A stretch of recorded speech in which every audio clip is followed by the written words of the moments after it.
picks out the run of Daryl Kavanagh. Gets around Pender. The ball is out to Lee Duffy. He slips here. Stephen Maher. Good save. Delany diving away to his right.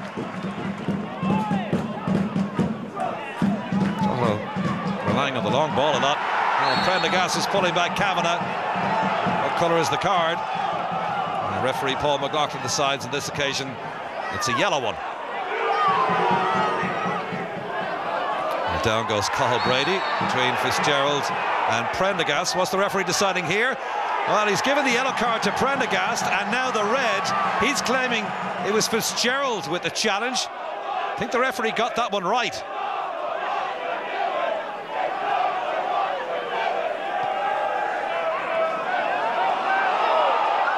Is that a claim for a penalty? Anto Murphy, the challenge on Stephen Maher, and the referee's given it. Chance then for Daryl Kavanagh to open the scoring. That's a poor penalty. Easy save in the end for Dean Delany, who guessed right.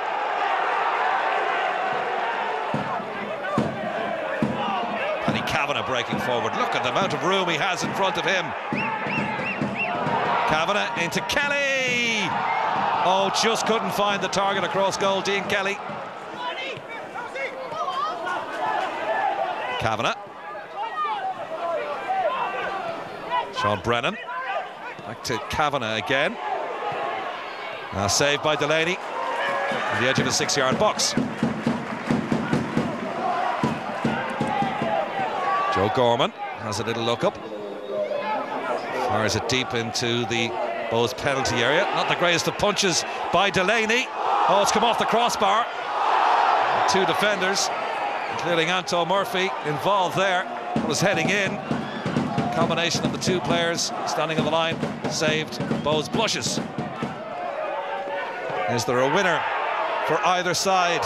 Here's Mark Griffin. Yes, there is! 2 minutes to go, and Bohs have taken the lead. And that should give them victory. We got it right in the first half where we used our pace to get in behind them.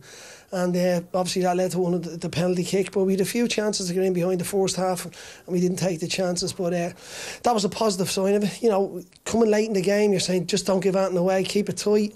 And, you know, they were nearly conceded to say they'll take the point, and we just switched off. There's no easy games in this league, and you know, going down to 10 men is never easy. So, but you know, I thought the players, you know, it wasn't pretty at times. You know, we got behind the ball, we made it difficult for them to play through us, and you know, like I said, we brightened up at the end with a little bit of quality from the substitutes. Keelan coming on, slipped Mark Griffin in with a great ball and a wonderfully taken goal. Yes, a very good away 3 points for Bohemians. Trevor, one thing we really do have to look at is the sending off of Derek Prendergast, because it created a storm in the media after that game. Have you been able to clear it up for us? Yeah, we'll have a look. I think this is the first booking.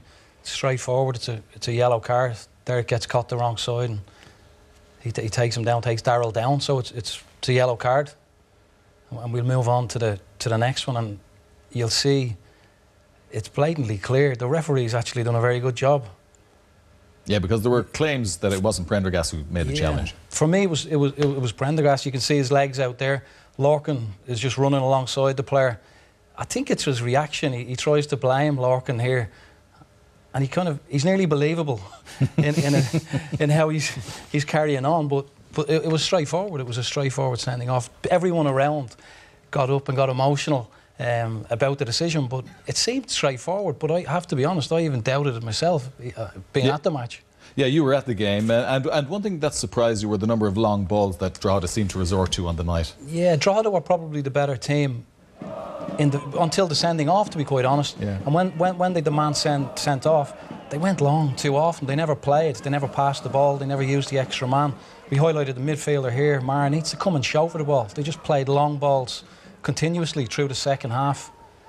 Again, he just needs to play it into the middle and play around them and use the extra man, because Bohemians were quite good. They set up 4-4, and they had the man up front, so they done quite well in their setup. There was no distances between the team, and they were really set up really well. So you had to play through them. Playing long balls forward wasn't going to get you through. And Drogheda didn't have any intensity. They never played with enough intensity. They never done things quick or moved the ball quick, and you seen Bo's got a chance at the end, and it was a bit of quality. Keelan Dillon comes on, and a little bit of quality ball down the side, and it's a good finish from Mark Griffin. Yeah, there are quite a few good signs for Bohemians in this early part of the season, Alan. And when you see a game like that, reduced to 10 men, but they play right up till the final whistle, as it were, and they get that late goal and get the 3 points. Yeah, I think Bohemians have been really good, Peter. Obviously, the points tally on the board shows that. But I think the game the other night, what that shows you, it's all good and well when you're getting good results and winning. But when you have a man sent off and it's backs to the walls, that really test your character and your resolve, and they were very resilient on the night. As Trevor highlighted, Drogheda probably put them under a lot of pressure. It seemed that way in the highlights that we've seen, but they were very resilient, as I say, and that little extra bit of quality for Mark Griffin. They've had 5 clean sheets so far out of the 6 games, and Keith Long has done a great job. They've had a great start, and hopefully for Bohemians and their fans, they can continue that on. Yeah, another 3 points for Bohemians, keeps them right up there towards the sharp end of the table. OK, some are of the opinion that there's no competition for the best goal from March.